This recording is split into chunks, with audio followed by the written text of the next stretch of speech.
Cause कुछ चिंताएं यहाँ पर बन सकती हैं। इस सब पर बात करने के लिए लक्ष्मी डायमंड के सीएमडी चेतन कॉज कुछ चिंताएं यहाँ पर बन सकती हैं। इस सब पर बात करने के लिए लक्ष्मी डायमंड के सीएमडी चेतन मेहता मेरे साथ हैं। चेतन जी नमस्कार, शुक्रिया साथ जुड़ने के लिए। एंड क्लियरली काफी कंसर्न्स हैं यहाँ पर एक्सपोर्ट्स को लेकर। डायमंड एक तरफ है, डायमंड ज्वेलरी दूसरी तरफ है। मार्केट्स को ये लगता है कि दूसरे बाजार अब ढूंढने पड़ेंगे। यूएस जहां पर हम 30-35% अब तक एक्सपोर्ट करते थे, वहां पर कुछ कंसर्न्स निकल के आ सकती हैं। नमस्कार मनीषा जी। पहले तो गणेश चतुर्थी के अपने सभी सीएनबीसी टीवी 18 के दर्शकों को और आपको गणेश चतुर्थी की बहुत बहुत बधाइयाँ और शुभकामनाएं। और ये तो पहले से हमें पता था कि यूएस ने 50% टैरिफ लगाई है, लेकिन मुझे लगता है कि हमें यूएस के ऊपर अब आगे डिपेंडेंट नहीं होना चाहिए। इंडिया में हमें डोमेस्टिक मार्केट पे बहुत ज्यादा काम करना चाहिए और मुझे लगता है नेगोशिएशन आगे होगी और बातचीत भी होगी, ऐसा मुझे लगता है। लेकिन अभी आज के इस हिसाब से मुझे लगता है कि इंडिया गवर्नमेंट को डायमंड ज्वेलरी पे जो जीएसटी है वो ज़ीरो कर देनी चाहिए 1-2 साल के लिए। कहीं न कहीं हमें पता है कि 10% of population 8 to 10% of population India में सिर्फ डायमंड खरीद रही है और पहन रही है। हमारे पास बहुत बड़ा स्कोप है इंडियन डोमेस्टिक मार्केट में। तो मुझे लगता है कि अगर गवर्नमेंट सीरियसली इसके बारे में सोचे 1 या 2 साल, अगर डायमंड ज्वेलरी पे ज़ीरो जीएसटी कर दे, तो कहीं न कहीं जो 90% हमारी जो और पॉपुलेशन है उसके ऊपर हम डायमंड के अंदर काम कर सकते हैं। और मुझे लगता है कि हम किसी दूसरे देश के ऊपर डिपेंडेंट तो ज़रूर है, लेकिन हमारी खुद की आबादी इतनी बड़ी कि अगर हम डोमेस्टिकली काम करें तो हमें और ज़्यादा ग्रोथ और सेल हो सकती है और डोमेस्टिक सेल्स और इम्प्रूव हो सकती है मनीषा जी, ये मेरा मानना है। जी हाँ, एब्सोल्युटली 10-12% ही पेनिट्रेशन है एज ऑफ नाउ भारतीय बाजारों में डायमंड्स को लेकर। किस तरह की टिकट साइज स्पेंड हम फिलहाल यहाँ पर आता हुआ देख रहे हैं जब डायमंड ज्वेलरी की बात आती है? पैन इंडिया के हिसाब से अगर देखा जाए तो ऑफ कोर्स साउथ इंडिया में स्पेंड ज्यादा है, लेकिन बाकी जब भाग जो है देश के, किस तरह का टिकट साइज आप बनता हुआ देख रहे हैं? मनीषा जी, कहीं न कहीं गोल्ड के जो प्राइसेस इतने हाइक हुए हैं, इससे काफ़ी लोगों ने डाइवर्ट डायमंड ज्वेलरी की तरफ की है, जो रियल नेचुरल डायमंड्स है। मैंने लास्ट टाइम जब आपका इंटरव्यू हुआ था, मैंने कहा था, ये साल हीरे के लिए है। और मैं आपको ये बताने में बहुत खुशी होगी कि 15 से 20% डायमंड ज्वेलरी में लास्ट ईयर से इस साल बढ़ोतरी हुई है क्वांटिटी वाइज़। और साउथ इंडिया में बड़े टिकट साइज़, क्योंकि अभी फेस्टिवल चालू हो गए, नवरात्रि, दिवाली आने वाली है और वेडिंग सीज़न चालू होने वाला है। तो कहीं न कहीं मुझे लग रहा है 50 टू 60% बड़े टिकट साइज़ पे 10 लाख एबोव के ऊपर भी सेल्स अच्छी है। बिलो 10 लाख की सेल्स करीबन 40% है।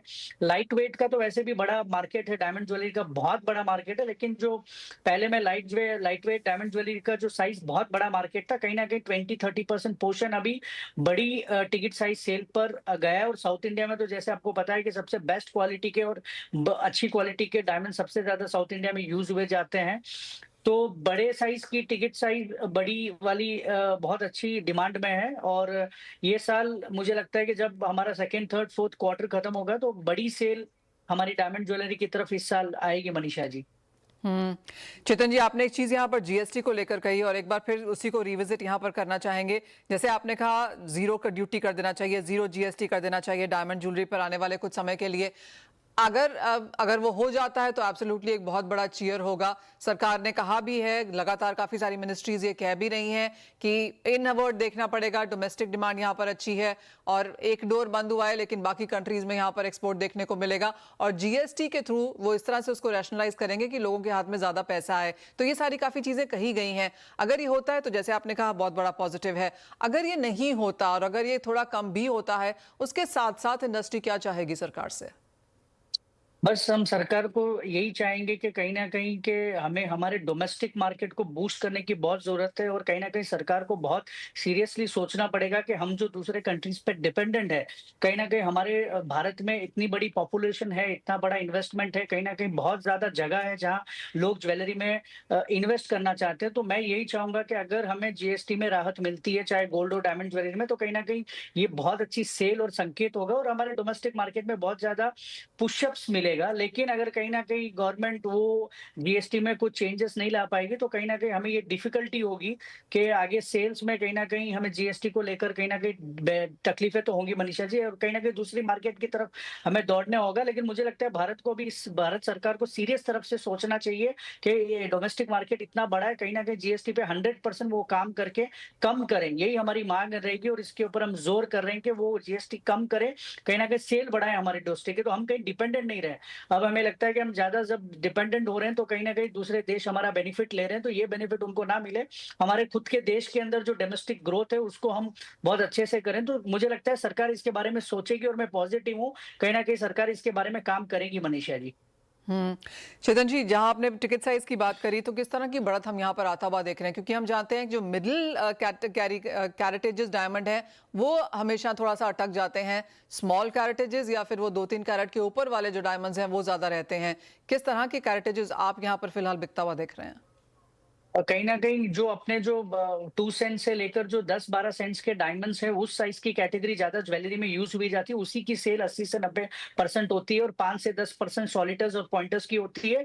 और यही ये ट्रेंड ही ये साल भी यही ट्रेंड रहेगा कि 2 से 10-12 सेंट्स तक से जितने भी डायमंड्स हैं, उसकी सेल ज़्यादा रहेगी। और कहीं न कहीं सॉलिटर और पॉइंटर्स के डिमांड मार्केट में उतने नहीं है जितने होनी चाहिए, बिकॉज़ कहीं न कहीं उसका जो प्राइस है वो बहुत ऊपर रेंज हो जाता है। सब अफोर्ड नहीं कर पाते हैं, लेकिन ज्वेलरी रेंज सभी अफोर्ड कर पाते हैं। तो कहीं न कहीं 2 से 12 सेंट, 10 सेंट तक, 11 सेंट तक लोग अफोर्ड कर पाते हैं, तो उसकी उसकी सेल 80% है।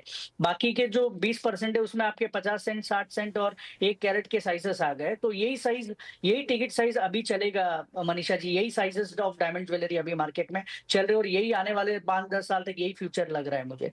हुँ।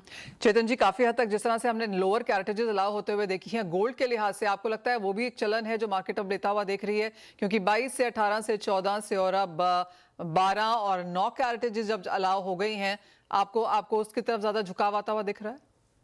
कहीं न कहीं साउथ इंडिया की बात करें तो कहीं न कहीं 18 को तो लोगों ने कबूल किया है, लेकिन 14 की थोड़ी और बहुत टाइम लगेगा, थोड़ा और टाइम लगेगा। बिकॉज़ इंटरनेशनल मार्केट तो 12-14 पे बहुत अच्छा काम करता है, लेकिन इंडिया का मार्केट है और हाल ही का जब साउथ इंडिया की बात करें तो 22 से 18 तक तो वो आ गए हैं। 14 के मार्केट में एक्सपेक्टेशंस नॉर्थ मुझे लग रहा है कहीं न कहीं एक्सेप्ट कर रहा है, लेकिन साउथ में थोड़ा-सा टाइम लगेगा। लेकिन जैसे गोल्ड प्राइसेज़ बढ़ रहे हैं, मुझे लग रहा है कि 12 और 14 थोड़ा-सा टाइम लगेगा, लेकिन कहीं दूर नहीं है। लेकिन 18 तो एक्सेप्ट लोग करना चालू हो गया है मनीषा जी, तो मुझे लगता है थोड़े सालों में 14 का भी चलन आ पड़ेगा। लेकिन कहीं न कहीं मिक्स रिव्यू है, लेकिन साउथ इंडिया में ज़्यादातर लोग 22 कैरेट पे ही ज़्यादा रिले करते हैं। आज भी वो कहते हैं कि कम पहनेंगे लेकिन स्वच्छ पहनेंगे, अच्छा सोना पहनेंगे, 22 कैरेट का पहनेंगे। वो माइंड लोगों के माइंड में वही चलता है साउथ इंडिया की जब हम बात करें। लेकिन जब यंगस्टर्स और मिलेनियल्स जो आज की जनरेशन जेन ज़ीज़ आ गई है, उनको ट्रेंड ज्वेलरी की बात करें तो 12-14 कैरेट में ट्रेंड ज्वेलरी चल सकती है। लेकिन जब हम अपने जो शादी के गहने और जो बड़ी ज्वेलरी की बात करें तो 18 और 22 वो काफ़ी टाइम तक इंडस्ट्री में रहेगा। वो 14 और 12 में कन्वर्ट होने का मुझे कोई आगे लग नहीं रहा है कि छोटी ज्वेलरी हो सकती है, बड़ी ज्वेलरी का मुझे कोई ट्रेंड नहीं दिख रहा है मनीषा जी अभी तक। हुँ। चेतन जी, एक फाइनल सवाल और लक्ष्मी लक्ष्मी डायमंड के क्या प्लान्स हैं आने वाले वेडिंग फेस्टिवल सीज़न में? आप क्या नया कर रहे हैं? बस हम हर बार कहीं न कहीं लाइट वेट डायमंड ज्वेलरी पर फ़ोकस कर रहे थे, लेकिन इस बार मैंने जैसे कहा कि ये हीरे का साल जो है ये हमारे लिए, तो हमने ब्राइडल ज्वेलरी जो 15-20 लाख के ऊपर है, उसके ऊपर ज़्यादा काम किया। उसमें जैसे पक्षी, पीकॉक और जो साउथ इंडिया के जो हमारे कल्चर है, नॉर्थ इंडिया का कल्चर है, टेम्पल ज्वेलरी को मिक्स करके फ्यूज़न के साथ डायमंड ज्वेलरी का काम करें, तो ब्राइडल की तरफ हमारा झुकाव ज़्यादा है। हमें पक्का यकीन है कि लास्ट ईयर से इस साल डायमंड ज्वेलरी में हम मिनिमम 20% ज़्यादा करेंगे और मार्केट बहुत पॉजिटिव है। जैसे गोल्ड प्राइसेज़ बढ़ रहे हैं मनीषा जी, लोगों का ज़्यादा झुकाव डायमंड ज्वेलरी की तरफ आ रहा है और ब्राइडल का ज़्यादा इस बार सेल होगा, ये मेरा मानना है। उसी के ऊपर लक्ष्मी डायमंड्स भी काम कर रहा है कि बड़ी ज्वेलरी के ऊपर हम ज़्यादा काम कर रहे हैं मनीषा जी। हुँ। आपको जाने दें उससे पहले आपसे एक सेंस चांदी पर भी लेना चाहेंगे। चेतन भाई, बहुत सारे लोग जिनसे मेरी बात हो रही है वो कह रहे हैं कि हाँ, गोल्ड बहुत एक्सपेंसिव हुआ है, तो चांदी और डायमंड का भी जो कुछ संगम है, इसके बारे में भी काफ़ी लोग अब इसके ऊपर भी एडवेंचर कर रहे हैं, ट्राई कर रहे हैं इसको। लेकिन अगर चांदी की बात की जाए तो आज हमने ऑल टाइम हाई यहाँ पर बनता हुआ देखा है, 1,16,900 रुपए पर किलो का। इस पर आपकी क्या सेंस है? मनीषा जी, चांदी तो न्यू गोल्ड है इस ज़माने का, लेकिन कहीं न कहीं कॉम्बिनेशन चांदी और हीरे का बहुत दूर-दूर तक अभी तक दिख नहीं रहा है।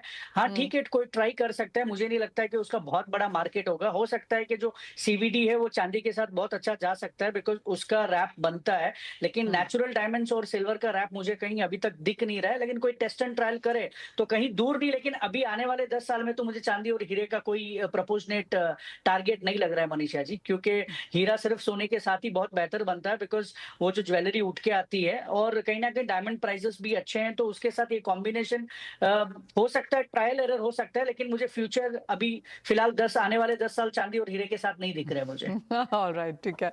चेतन जी, बहुत शुक्रिया साथ जुड़ने के लिए और पूरी सेंस के लिए भी। और जैसे कहा गया कि अगर जीएसटी नीचे लाया जा सकता है तो फिर इंडियन ज्वेलरी में डिमांड के तौर पर यहाँ पर एक बहुत बड़ा बूस्ट आता हुआ नजर आएगा, क्योंकि सिर्फ 10 से 12% लोग एज ऑफ नाउ यहाँ पर डायमंड पहनते हैं, लेकिन एस्पिरेशंस ऑफ कोर्स काफी ज्यादा हैं।